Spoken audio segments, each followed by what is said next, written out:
Hey everybody. So I'm back. I wanted to make a video because I feel like I just don't be making videos at all. And I know I have a lot of thoughts. I guess I don't be knowing what to talk about. I feel like people should please, just shoot me something. Like, I don't care if I know you, whatever. Just tell me what I should be talking about. But anyway, moving forward. So I don't know if this is going to be like, this is like not structured at all. It's just kind of like some thoughts that I have like revolving around us that I've been just thinking about today. And it's like around us loving ourselves, like just as black people. And I mean, I just feel like it's really sad because okay, so this is my belief. I believe that everything that we go through, it starts with us loving ourselves first. Like, I mean, we're not gonna be liberated as a black society ever when we don't love ourselves enough to actually be free, you know? So it's like you can't conform to European ideals if you want to be a black free person, because it's counterproductive. It really is. Like, I mean, how can you go for European ideals and still be empowered in your blackness when they are pretty much opposite? They are opposites, but I said pretty much for those people that don't like me to be that extreme and like those whatever. But anyway, so I just feel like we don't love ourselves enough, man. Like, it's so sad. Like, I go through, like, as a whole, don't get me wrong, like I say, I like to generalize because when I talk about our conditions, I'm meaning us as a whole. I'm not, when I say we, let's not get specific on this, like these individuals who aren't like this. But what I'm saying is that as a whole, black people as a whole, we don't value ourselves enough, man. Like, we don't value our blackness enough. Like, it's like we don't feel valuable until we put on some name brand clothes, or until we put on the most expensive designs, until we got some J's on our feet, until we rocking polo, which ain't even somebody black. Like, we gotta rock white gear in order to feel like something. And like, J's is like the one exception. And to be real, the only reason that basically we rock J's because they cost $200. That's the only reason. It's capitalism. That's the European ideal, period. So either way, it's shooting for European ideals. We sit here and let Jordan charge us $200, his own community, who he knows who's buying these shoes. It's the black and Latino population, period. So he let his people, buy this stuff that's $200 to make him more rich, and he doesn't put anything in our pockets. So why are you doing it? Why do we do it? We do it to feel like we are accepted.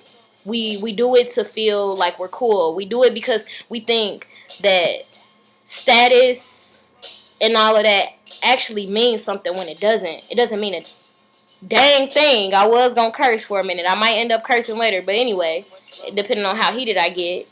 But yeah.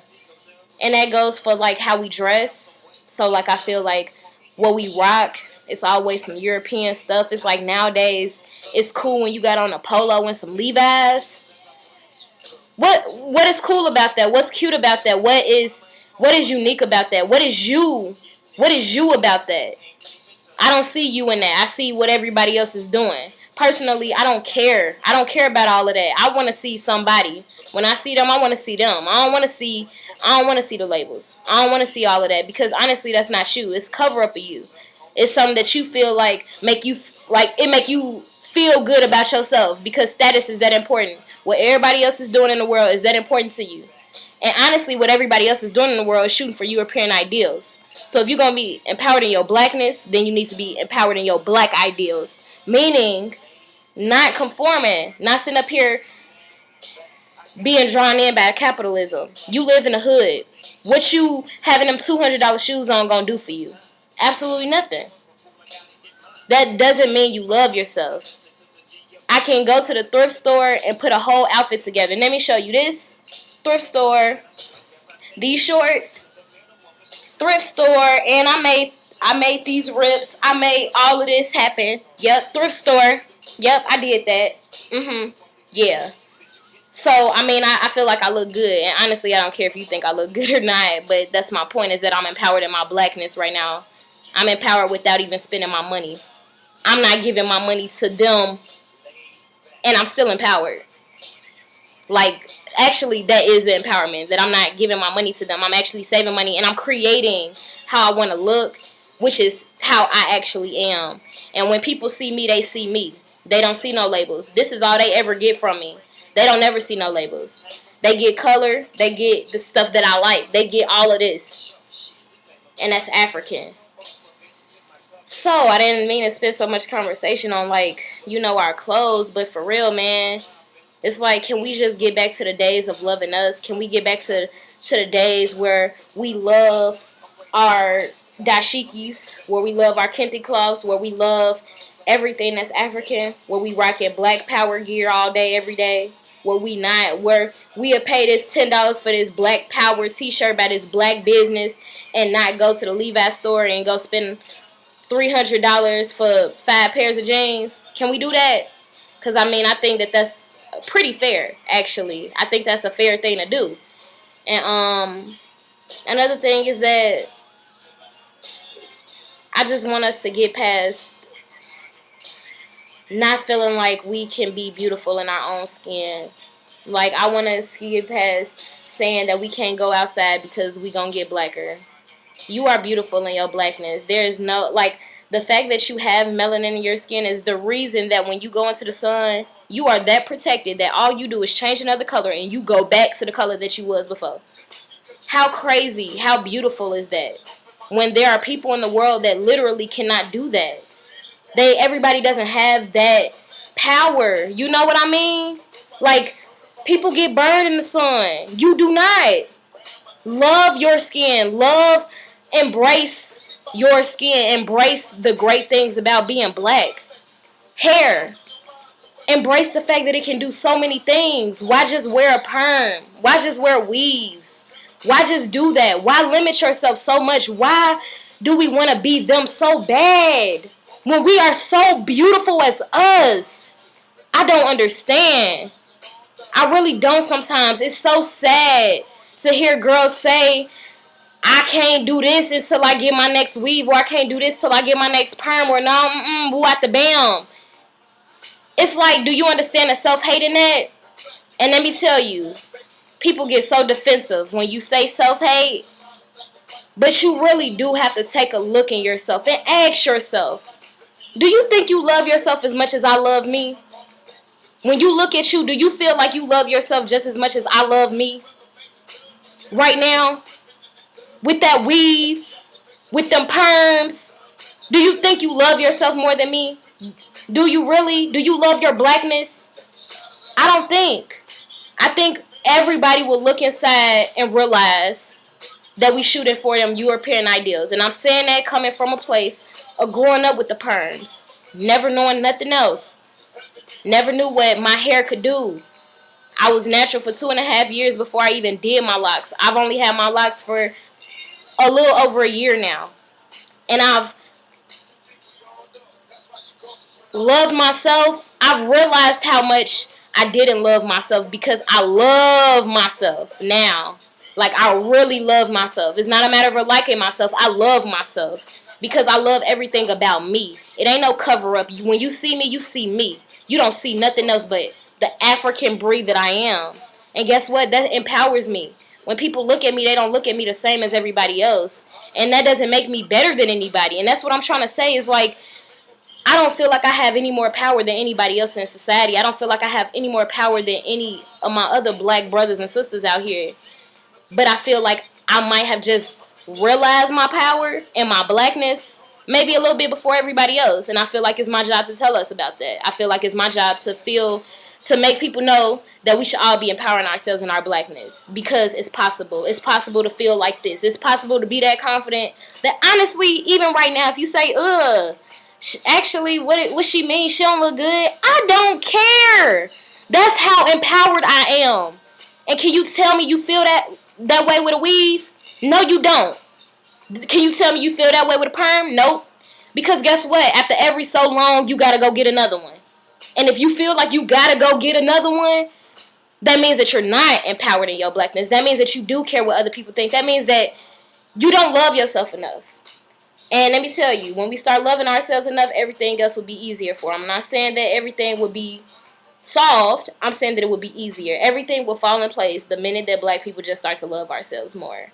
Like, when you love yourself more, you are more prideful. And when you're prideful, you're more powerful. Because just by being me, I attract people that feel my energy in good ways. And I also, it's a wall up against people who know that I'm so African that they probably ain't got nothing to say to me.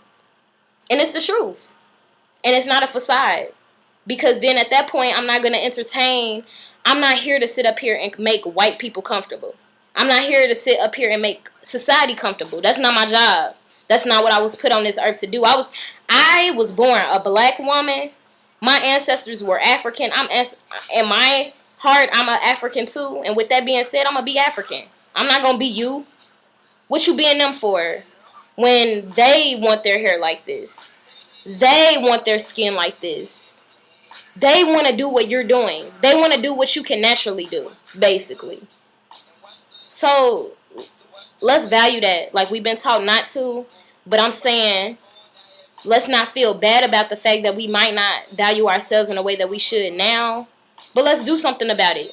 If you realize that you don't value yourself in a way that you feel like you should, if you know that we could be doing better, and just how prideful we are about being black, just do better in your way. And if you feel like you are already there, cool. But I just feel like when we love ourselves, then we love the next one of ourselves. When I see people that I could tell have my same energy, it's already a connection already. It's like a sisterhood, brotherhood that I build with them right there in that moment. People with locks, people with natural hair, they have like a certain connection that they talk about. Because you just know that embracement puts y'all together as an African unit, as a brother and sister, and that's exactly what we need in order to be powerful. That's exactly what we need in order to be free, to get free. That's the first step. That's not freedom, let me tell you. But that's the first step. Because we ain't going to go nowhere until we love ourselves. You can't say you black power. I'm sorry. You can't say you all for black people, but you loving all up on them Europeans. You can't say that you all for black people, but you want to be like them. Let me tell you, you can love them, whatever, I don't care. But what I'm saying is that you can't say you black power if you're loving their ideals more than your own. That's not black power. It never will be. And it's just not. It's counterproductive to the movement. We move forward when all of us love ourselves enough to show who we are. And if you keep conforming to them, then they keep thinking that you want to fit in. And they keep thinking that you are okay and you're cool with what's going on here. Because you've even adapted their ways. So now you're cool with it. I'm not. I'm gonna be resistant against society because I want them to know that I'm not cool with it.